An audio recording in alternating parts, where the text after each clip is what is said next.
तो एक और भारतीय क्रिकेटर जो अब पॉलिटिशियन बनने वाले हैं और चुनावी मैदान में उतरने वाले हैं, आपको बता दूं कि यूसुफ पठान भारतीय टीम के पूर्व खिलाड़ी अब टीएमसी की तरफ से यानी ममता बनर्जी की पार्टी से अब चुनाव लड़ते हुए आपको दिखेंगे। और ये एक तरीके से टीएमसी के कर्ता धर्ता ममता बनर्जी ने फैसला लिया है और उनको उतारा है बहरामपुर, जो कि पश्चिम बंगाल में है।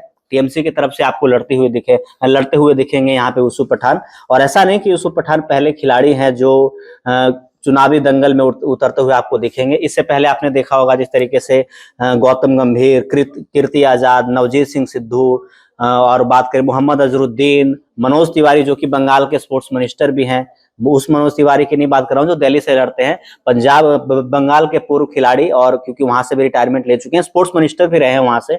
और अब एक और नाम उस कड़ी में जुड़ गया है, यूसुफ पठान वहां पे अब लड़ते हुए नजर आएंगे चुनाव, वो भी बहरामपुर से। अधीर रंजन चौधरी जो कांग्रेस के लोकसभा में प्रतिपक्ष के नेता हैं, उनकी तरफ से उनका सामना होगा एक तरीके से, क्योंकि अभी सांसद भी है वहां से बहरामपुर से कांग्रेस की तरफ से।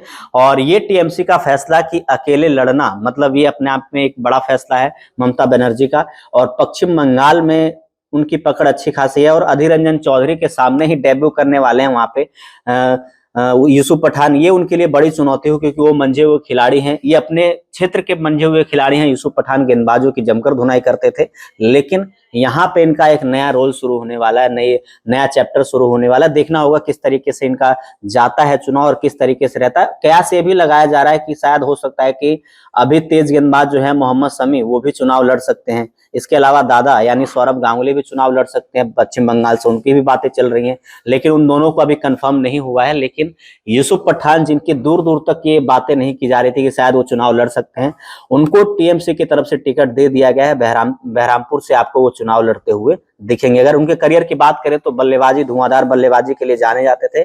57 ओडीआई मुकाबले खेले भारत के लिए, एक भी टेस्ट मुकाबला नहीं खेला इन्होंने। 57 मैचों में बेहतरीन बल्लेबाजी करते हुए उन्होंने, रन की बात करें तो 810 रन बनाए, टी20 में 22 मैचों में 161 226 रन बनाए, स्ट्राइक रेट 146 का था। ओडीआई में बात करें तो 113 का था, यानी धाकड़ बल्लेबाज तो थे, लेकिन जिस तरीके से बल्लेबाजी किया करते थे, क्या चुनावी दंगल में उसी प्रकार की क्या अपनी नई पारी का आगाज जो है यूसुफ पठान क्या कर पाएंगे। बहरामपुर से उनको मौका दिया गया है। सामने अधीर रंजन चौधरी है जो कांग्रेस के कहते हैं कि गद्दावर नेता माने जाते हैं, और उस तरीके से क्या उनको एक तरीके से कंपटीशन मिलेगा, किस तरीके से वो लड़ते हुए नजर आएंगे, ये देखना काफी दिलचस्प होगा।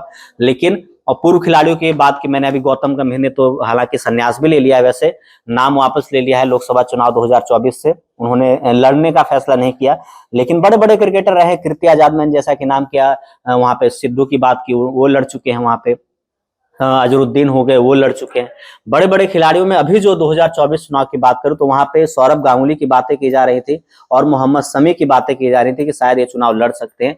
लेकिन उस रेस में यूसुफ पठान आगे निकल गए, उनको टिकट दे दिया गया है ममता बनर्जी की पार्टी टीएमसी की तरफ से। तो विदा लेते हैं फिलहाल इस वीडियो में इतना ही। अगर आपको पसंद आया है तो वीडियो को लाइक और चैनल को सब्सक्राइब जरूर कर लीजिएगा। धन्यवाद।